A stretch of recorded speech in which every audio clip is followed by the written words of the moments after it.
Hi, I'm Joan Quinn, and welcome to the Beverly Hills View. Our guest is writer, director, artist Lucas Reiner, a California native who was raised in Beverly Hills. He went to El Rodeo School, Beverly Hills High, Otis Art Institute, Parsons School of Design at the New School in New York, and Parsons School of Design in Paris. As a writer-director, you may remember him as some of his films, The Spirit of 76, The Gold Cup, Summer School, Dead Men Don't Wear Plaid. And in the art world, Lucas taught at Art Division in Los Angeles and the Otis Art Institute, and has been a visiting professor and artist at universities and museum galleries around the world. So we have a lot to talk with him about. And the first question is, hello, Lucas. Hello, Joan. You studied art, yes, but did you study filmmaking? No. I did have one incredible film teacher named Paul Arthur who taught at Otis College, and he taught a history of avant-garde cinema that turned me on to film in a kind of a different way than I had been exposed to. But no, my film knowledge, a lot of it comes from my family and just working for my father on a couple of his films. Your Beverly Hills resident family, yes, right? Yes. You're from Beverly Hills all the way. Yes, I was born at UCLA Hospital and grew up in Beverly Hills. So, did you think you'd follow in your father's footsteps? He was a writer, right? He was a director, writer, actor. He was an actor first, and then a writer, and then a director. And no, I didn't think, I mean, I haven't really followed in his footsteps. I sort of did for a few years when I worked in the film industry, but I would say I followed more in my mother's footsteps because she was an artist and really was the great inspirator for me as, growing up. But wasn't she a singer too? She later became a singer, an actress and a singer. But for my formative years, up until I was 18, really, she was a painter. And so she turned me on to art things like beauty and great paintings and introduced me to that. Yeah. You started like an intern, I guess, on your father's movies. What was it? Dead Men? That was one. Dead Men Don't Wear Plaid, Summer School, I think I worked on. I think just those two. 76, Spirit of 76. Yes. Tell us about that, because you had this amazing cast of art people. Yeah. Mothersbaugh. Yeah, it was sort of a conceptual casting strategy to cast actors and people from the 70s, because the film was a time travel film about a group from the future that goes back to the 1970s. And I think Summer School also had some young up-and-coming actors in it, I think. No? Maybe it probably did. I don't remember. Yeah, yeah. But one of the things that you were very close to and producing, directing, being a part of, was The Gold Cup. Yes. That was an independent film that we made. My wife produced it, Maud, and Olan Jones was one of the actresses in it. And that was something that I had written on my own and tried for many years to get made, and we finally did it in a very low-budget way. But what was the story? The story was about an old mathematician who was trying to work on this problem to penetrate zero. And it was kind of about this cafe in East Hollywood, loosely based on a real place called the Onyx Cafe that used to exist. Yeah, I remember that. And so the kind of cast of characters that come and go in that cafe. But I know Olan Jones as a composer. Yeah, great. She's done operas and she collaborates with a lot of very important directors. Yeah, Olan is a treasure in many, many ways. Personally, in our family, she looms very large and just a great talent and gift to Los Angeles. We were talking about your family and being in Beverly Hills and coming from a major showbiz family. Did you find it a help or a hindrance when you started to go into art? Well, I think they were always very supportive. As I mentioned, my mother was really the one who got me on the road to being a fine artist, and I think letting me know that that was something that was okay to do. And so I think they were very, very supportive overall. Yeah. When you started out, were you going to write? Were you going to act? Did you I ever didn't think know- of acting? No, maybe for about 2 minutes I thought of acting, but no, I never really felt comfortable performing. And when I started out, I didn't know. I think like a lot of artists, I just didn't know which form it would take. I knew I was going to do something creative, but I was into photography, music, painting, and then when I was about 20, painting really kind of took center stage. And So, all this film work, mm-hmm. I must have given you some kind of background, because we have this really wonderful short film on Los Angeles trees. Did that help you? I mean, did the background in filmmaking Yes, work with this? definitely. So definitely. we're going to show this and talk about the trees that we see on here.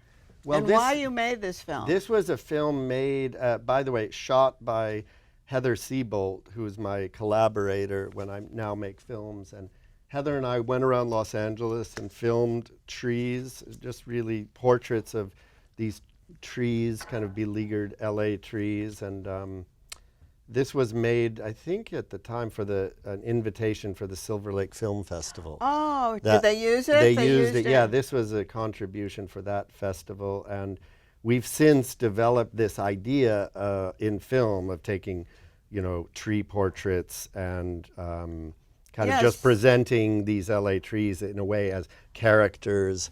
Well, how do you find them? How do you decide what tree I is just appealing? driving around, walking around, being attuned to. I don't know, something about, there's a certain shape that strikes you, and wow, they're going really fast. Yeah, right. But is it just the way they look? Do they move? I mean, Yeah, I mean, in the film, which is different than the paintings, the film, I guess it's about the way they move in the wind, how the subtle movement of a tree in the wind is, just kind of endlessly fascinating to look at. so was your focus on trees before you made the film or after Yes. you made the film? No, the focus on trees started about 5 years prior to that film. I see. And it came from driving around LA and noticing kind of what was right in front of me all along, But I notice when you start to paint, you paint with the tree in context. I Yeah, mean, yeah. the tree is like a portrait. Yeah, so I wanted to paint the trees like people, really like citizens of Los Angeles, and forms that had been shaped by their interaction with the city. And with people, you don't always see that, because people look how they look, they dress a certain way, and you're captured in a painting. But I think we're used to seeing nature as a background to a Right. subject, trees as a background. So putting the tree in the foreground and treating it as the center stage, the portrait of the object of focus. And I think that's what Hockney does with nature. I mean, Yeah. and Van Gogh, Yeah, and to yeah, look, yeah. because we were just Yeah. in and Amsterdam. Soutine and yeah. Right. Yeah. And the idea that nature is so important. Yes. And I think yes. that comes And a through. force, yeah. And a force. Yeah. Our director has some JPEGs of some paintings Oh, that okay. you've done with trees, Mm-hmm. and let's talk about each one as it comes on individually. Yeah, that's a tree. A lot of these are trees that are just in LA on side streets or in front of shopping malls. Trees that are usually not noticed because they're planted as they're the background for the city. But these are paintings. These are oil paintings, and they're small. They're 14 by 12 inches, and they're sort of portraits of these trees. And the shapes, that's on Santa Monica Boulevard. The shapes have a kind of emotion to them, maybe happy, sad, weeping, joyous, anxious, and they're kind of like, here's a tree on Washington Boulevard painted as a square, as a cube. Yeah, you can look You at them know? and see a person's head, Yeah, right? you I mean, kind can of- start feeling the movement. Yeah, you sort of start to see them as characters in the city, as opposed to background. And then giving them, at a certain point, gave them more space. This is quite a large painting, the tree small at the bottom, and giving it a little more of an environment. Here's and twin trees. a twin tree, in a different environment. And this was a painting around the time my mother passed away of an ascending tree, a tree flying off into space, into the top of the plane, and based on a Piero della Francesca composition. So how tall are these paintings? That one's quite tall. That's about 8.5 feet tall. They're very big, yeah. So that's one of my favorite paintings. And that one, there's, based on Piero's Resurrection painting. Oh, that's so great. Yeah, compositionally. And another one where the tree's sort of lifting up and... two people, right? Yeah. Two characters. Yeah, having a kind of a dialogue there. And what kind of background? The backgrounds are usually, well, they're oil paintings, and they're in a kind of environment where there's, they're blank environments. So in a way, it foregrounds the trees, which the trees are usually a background image. So it's putting the tree in the foreground, the background becomes a backdrop. But is it, would you call it like color? Color field? Yeah. Yeah, I think landscape, or kind of a landscape tradition, coming out of a landscape tradition. Because I always think of the background as color. Color field. Yeah. Yeah, definitely. Just a color, kind of giving it another emotional. And there's really a lot of color in the background, but it's hard to see unless you write a photograph. It's muted, sort of there's a Right. depth to the color that, Right. I mean, oil paintings or paintings in general are just still things you need to see in person. Yeah. When you travel, do you take pictures of trees? Yeah, all over the world. So do you have them wherever I happen to be. Do you have them Wherever. categorized like Berlin, Yeah, Amsterdam, yes, yeah. Paris? Yeah, usually by the street name. Oh, I you put do? it by the street name, and but definitely when on my computer, their character, put in files for the city. What kind of camera do you use? My iPhone now, but I was using one of those great little point and shoot Minoltas Oh, where does you it just matter? no. I mean, just that I'm not really looking to take a good photograph, more I for see. information. I see. Yeah. I know we talked about your traveling a lot and taking pictures of trees, but one other really important thing that you do is go to museums a lot. Yeah. And I tell me about Well, there's why. I get so much information walking around museums. I always have a sketchbook with me, and there's a great story about Picasso going to a museum with a sketchbook. Somebody asked him where he was going, and he said, "Oh, I'm going shopping." And so I just find myself getting so many ideas. And one thing I discovered drawing in museums was the way that trees are often used in the background of Renaissance paintings, in sort of as mise en scène to show what is in the foreground, give a reinforcement of what's going on in the story in the foreground. So if you actually remove the foreground, figures, you can see from the trees often how they're painted in relationship, what the narrative of the painting is. Interesting where it is, the whole. Yeah, just the position of the trees and relationship to each other, the kind of form. So in a way, going to museums and discovering that, I learned that what I discovered on the streets of Los Angeles was actually part of a long tradition, and was something that connected to. And I think that's, museums are just treasures for, it's a place of treasure to get ideas and make discoveries. Do you look at I know you look at Renaissance paintings. Yeah. Do you look at anything else in them? Yeah, I look at everything. I mean, I was just, but I kind of wander and I just see what grabs me. Usually something pulls you when you walk around, when you wander a museum. Right. It's Talks the thing to that you. you see out of the corner of your eye that just pulls you like a magnet. And that's when you know there's something there for you to see. So I was looking at some Russian icon paintings recently, and those just were, fabulous, on wood, tempera paintings on wood, and They use gold leaf? No, yeah, they some of did. them? Some of them did use gold leaf, but they were these were more just egg tempera on wood, and just beautiful, beautiful paintings. So it doesn't matter what department you're in at the museum. No. Like you must spend hours at the Met. Yeah, I there's love so the many. Met. I love the Met.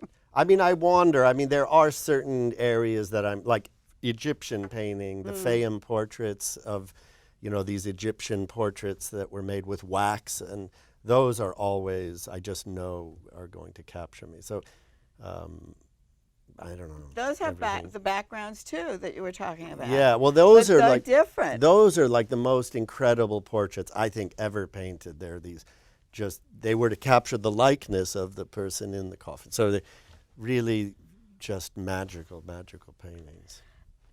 I know you have a big international presence, and you've shown in Riga, you've shown around the world. Tell us a little bit about Riga, what you were doing there. Well, Riga was interesting because that was there was an exhibition at the American Embassy in Riga, and that's how I got there. I don't know if it still exists, but it's called Art in the Embassy. I was just going to say, it's 50 years old. Okay. Art and Embassy program. It still exists. Yes, Great. it still Thanks. exists. That's good. And there's another one called FAPE, and that's the Friends of Art and of the preserving the art and embassies, and they make prints and donate them to embassies around the world. Oh, wow. But the Art and Embassy program is usually what the ambassador chooses to put in the residence. Okay. And so there was, and they were building an embassy in Riga at the time, and so they took a painting for the embassy there, and there was an exhibition in the ambassador's residence. Of course, they put him in the ambassador's residence. In fact, in Berlin, where you are, there's a great exhibit in the ambassador's. I didn't know. John Emerson was there. Okay. He had so many paintings from California artists. Oh, fabulous. So he's not there that's anymore, great. but he's living there, has an apartment there. Great, so yeah. great. So we're going to take a break. Okay. And we're going to come back and we're going to talk more about your international presence in Germany and Italy, etc. Okay. We'll be right back with Lucas Reiner. Don't look at me. Your hair's a bit frizzy today. Oh, you should pick that up. Oh, you're such a dork. Loser. Here, let me help you with that. Oops. Every day, kids witness bullying. Oh, look. Your crush is looking at you. Poor you. They want to help, but don't know how. See, no one here's gonna help you, because no one Teach your likes you. kids how to be more than a bystander. Visit stopbullying.gov.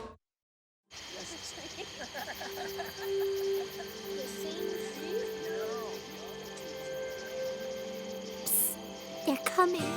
Places, everybody. Light check. 1, 2, 1, 2. Everything looks good on our end. And lights. Come alive with the forest. Visit discovertheforest.org to find a forest near you. Welcome back. I'm Joan Quinn, and I'm here with painter Lucas Reiner. We talked about his international presence, and one very moving event that took place was his trip to the Ukraine, and it had to do with his great-grandfather or grandfather? Grandfather. Even My father's closer. father. Your father's father. Yeah. Tell us about that. It was an incredible trip that I took with Klaus Nordenhake at the gallery in Berlin, where I recently did an exhibition. And we went there a couple years ago. Czernowitz was a town in the Austro-Hungarian Empire where my grandfather lived until he was 14, then moved to New York from there, too much. And then we, anyway, I walking through Czernowitz, I discovered these trees that kind of reminded me in a weird way of some of the trees I had seen in LA, although it was November, the trees were bare, but they were urban trees kind of planted along the sidewalks and, having the same kind of obstacles in their way that the trees in LA do. These were,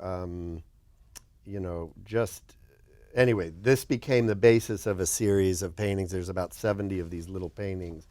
And, what size are these? These are small, like 8 by 10. And they're dark. And they're dark. They're darker purple, and they're on loose pieces of linen. But was it influenced by the area that you were in? Yeah, I think there was definitely something about the atmosphere, the environment that made its way. into the paintings. Chernovitz has a really interesting history, and the colors were colors I hadn't really seen before, and so. So how long did you stay there, and how did you Just- locate your grandfather? I was there literally for 24 hours because it's quite far away. But in those 24 hours, I discovered in the Jewish cemetery a tomb that had my grandfather's name. Did you know it was there? And it was not my grandfather because he passed away in New York City, but this would have been either a relative or an uncle of his or a cousin of his. So it was one of those uncanny moments where, you know. Oh, so you were just going back to his city? You I was weren't going back to his city, and just we went to the cemetery and walked around, and I discovered a tomb with his name on it. So it's obviously a family member, but wasn't him. But it was one of those uncanny moments where the world spins a little bit. I see. Yeah.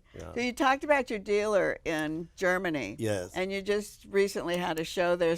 Have you shown with him? We I did a group show with him a couple years ago, and then this body of work, which was on the theme of the Himmelsleiter, Jacob's Ladder, or the Heavenly Ladder. This was a show we'd been planning or talking about doing for about 3 years, and we just finally did it. Yeah. So was the ladder in each of these paintings? Well, there was, yes. In a way? In a way, yes. In a way, the ladder, even in that one we saw, there's a sort of implication of this sort of strata, and this ladder was definitely the background to this whole body of work that I made there, that I started in Rome, actually. I was at the American Academy in Rome for 3 weeks. I had a residency. So great. And that was amazing because I got to discover this subject while walking around the library, like a museum, another great place to just get lost. And then I got to go to the Vatican Library and discovered this old manuscript about the Heavenly Ladder, and so that kind of led into this body of work. So it wasn't really from the Old Testament, studying the Old Testament. It was more of this influence at the New Academy. Testament. Well, Is it the New Testament? It's based on the Old. The Old Testament is a very short story of Jacob's Ladder, That's what I very thought. potent story of Jacob's Ladder, and then it was developed by a monk in the 5th century into another ladder, a ladder of divine ascent. But it's kind of, they're related, very much related. Well, the other thing that, since we're talking about that right now, I know you, among other people like Lou Beach, has a show at the Craig Kroll Gallery. Lynn Aldrich has a installation at a church in Amsterdam, and you and those two artists have painted the Stations of the Cross, Yes. among, I'm sure, many, many others. Many others. But is it because of traditional painting, or how does that come about that so many people paint that subject? Well, it's the greatest story ever told.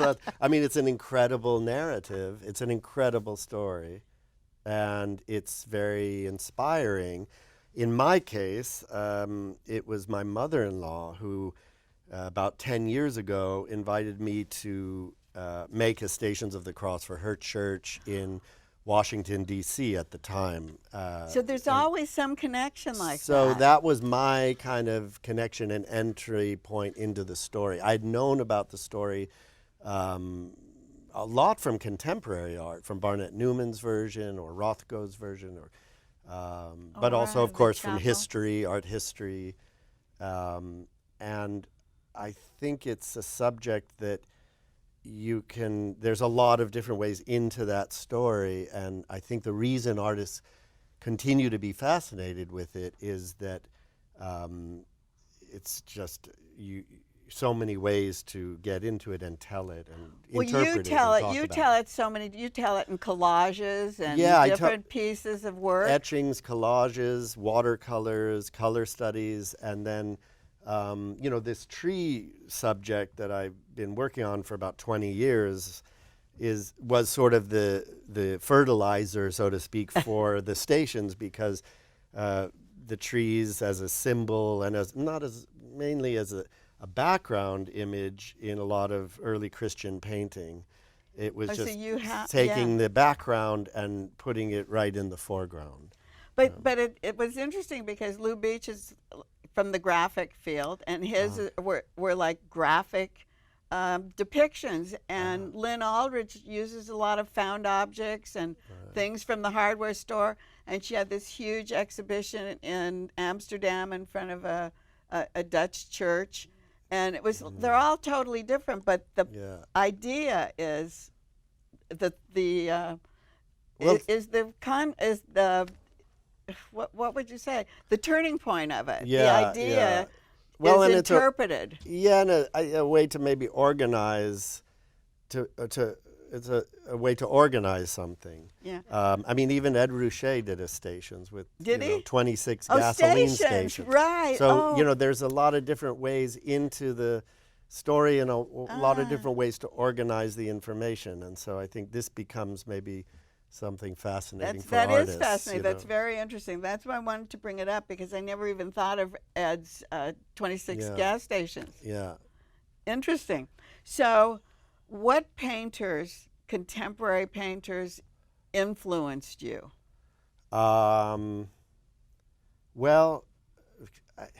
is Philip Guston a contemporary painter? Yeah, I would say so. He, I think, was a big influence when I was 21 and first saw a Guston painting in person. The Gallery Asher 4 did an exhibition of only 3 paintings of Guston, large ones though. They were 3 large, significant paintings.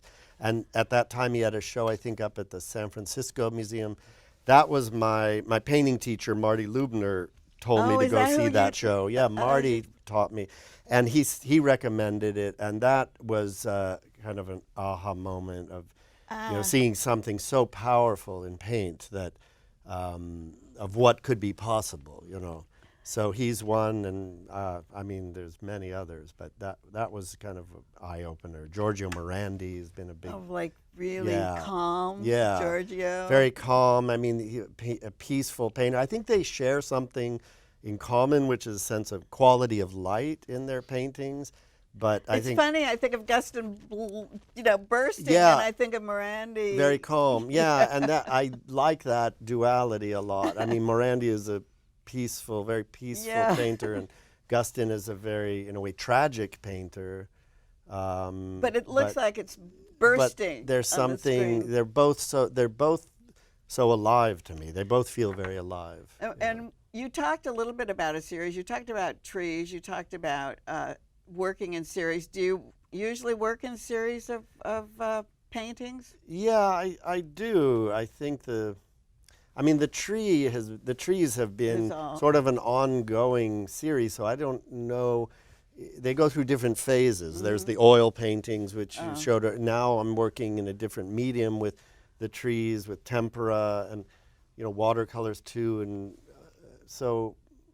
But yeah, I do tend to work in series. Do you pick a subject? That's what I'm like, a subject for the series.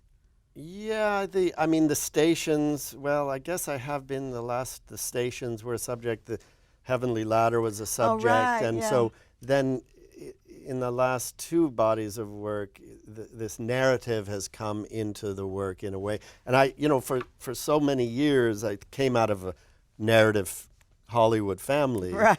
But I always found narratives so tedious, stories kind of tedious to follow.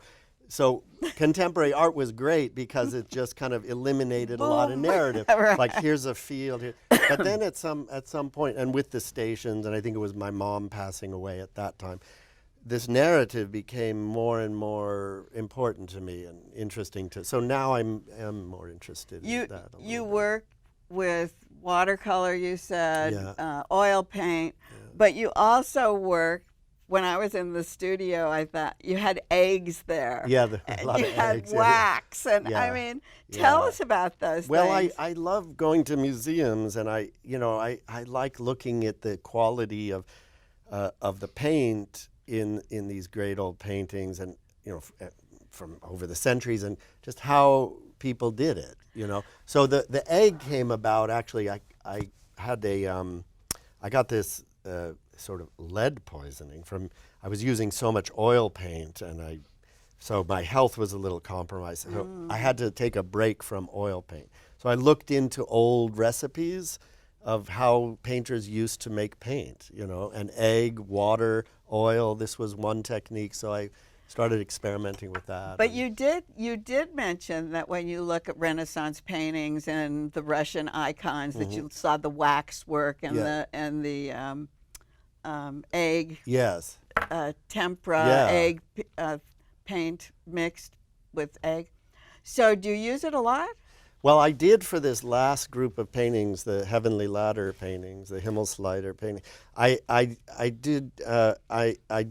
I'm starting to use it more, and I just noticed this exhibition. I saw an exhibition recently of Mantegna and Bellini. Oh, wasn't that in great? Berlin, incredible. I saw that in incredible. Berlin too. And the paintings are most of them are just in perfect condition. I know why. And they were all egg. They were all painted with were. egg, and I probably egg oil, this mixture, and so I don't know, they were just in I know, it was good beautiful. shape, and the colors look great. I think that had started in London, that show. Yeah, it was great. fantastic. Yeah, and yeah. since you brought that up, and we saw that, where was it at the Gemälde Gallery. The Gemälde Gallery. yeah. What took you to Berlin in the first place? Well, it was this gallery. I was invited to go there by Klaus Nordenhake, the gallerist. And but how did he find you? He was in Los Angeles touring around, and we have a mutual friend, my neighbor, Diane Vanderlip, and Diane brought Klaus to an exhibition of mine that was up at the time at Ace Gallery, a group exhibition. Was it here at Was Ace? here on Wilshire. On Wilshire, in Beverly Hills. And then he came to my studio the next day, and we had a long conversation, and then kind of led to him inviting me to come to Berlin. And so tell us about the building, because the building is phenomenal. Where you came. Where I came to visit you, but it was a little bit outside it's a little, of the center. It's about a half hour outside of the center of Berlin. So were we in west or east? We were in east. We were in very east, GDR, former GDR, and it's an old, it was an old Luftwaffe barracks where great. pilots would train. And then after the war, it became a Stasi headquarters, and now artists have occupied the top floor. Which is so great, because you have that camaraderie with other artists. Yeah, I there noticed are you talk to different artists walking up and down the stairs. Yeah, the building's been repurposed for a more progressive function. And how did you find it? How did I find it? It was Klaus introducing me to a friend of his who had another friend who was a painter in the building, and the artist network of, Did you talking to think of people. finding a studio in Berlin? I mean, right? I did at first.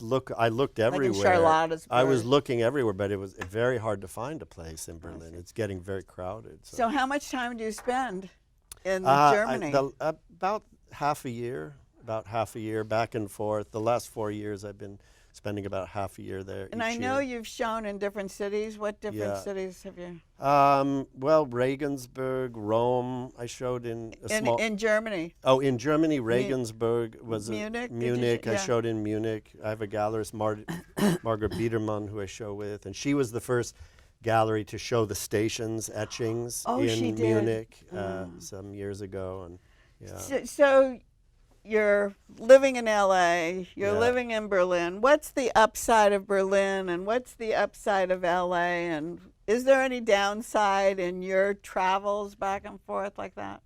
Well, it's been working somehow miraculously. It's a lot mostly of travel. upside. Yeah, it's a lot of travel, but it's been mostly upside. I mean, Berlin, the museums are incredible there. The history is incredible there. I went there really to find a kind of peaceful little area to make this group of paintings that I couldn't make in Los Angeles. And I needed a place that was kind of removed, and it just happened to come into my path that it was Berlin. It could have been Joshua Tree, or it could have been someplace else that was peaceful and removed, but it happened to be Berlin. And it so yeah, the upside, and then LA is a great city and always expanding and changing, and you drive down the street, from one week to the next and it looks different. So You But have this sense Berlin of must be the same way yeah, because Berlin all is I the saw same. were cranes, Cranes everywhere. It's also they have a lot in common actually. I They think, do. Yeah, yeah. Young cities Yeah, in a way. young cities and growing and evolving. I think right now Los Angeles is probably more dynamic with artists coming here from all over the country and the world. And I know you taught at art division. Yes. We talked about your teaching because Yeah. you've taught us so much today already. Oh. But I know you taught at art division, and it's a 501c3. Yes. And Dan McCleary, the artist, started it. Yes. You're on the board. Yes, So what have you taught there? What did you teach there? And what do they do? Oh, art division is incredible. It's well, you mentioned Dan McCleary. He started the school, and it serves underserved population in Los Angeles, the MacArthur Park district. They teach drawing, painting, printmaking, writing, right. filmmaking. There's music in now as well, and there's a framing department. There's a whole new craft department that's opening up, and So you taught painting. I taught In the painting. painting Yeah, part. I taught painting. And when you and taught at Otis, the same thing? I taught painting at Otis. Yeah, for one semester. You, we talked about Beverly Hills too, Beverly Hills High. Was that any kind of influence on your work? Well, I had the greatest teacher, and it's horrible that I can't remember his name, but it was in my senior year, and he taught a class called Comparative Religion. It was an elective, and that class was fantastic, and it did have a big impact I on can me. see that. Because I think the two interests in my life are painting. I mean, I have more than two, but the focus of my art is painting, and that's usually some kind of overlap with theology of some kind. So, But I see that from your wife's side of family yeah, too. yeah, Very big influence, yes, right? very big influence. And living here and going to Beverly High, and you have two daughters, and you come from a famous family.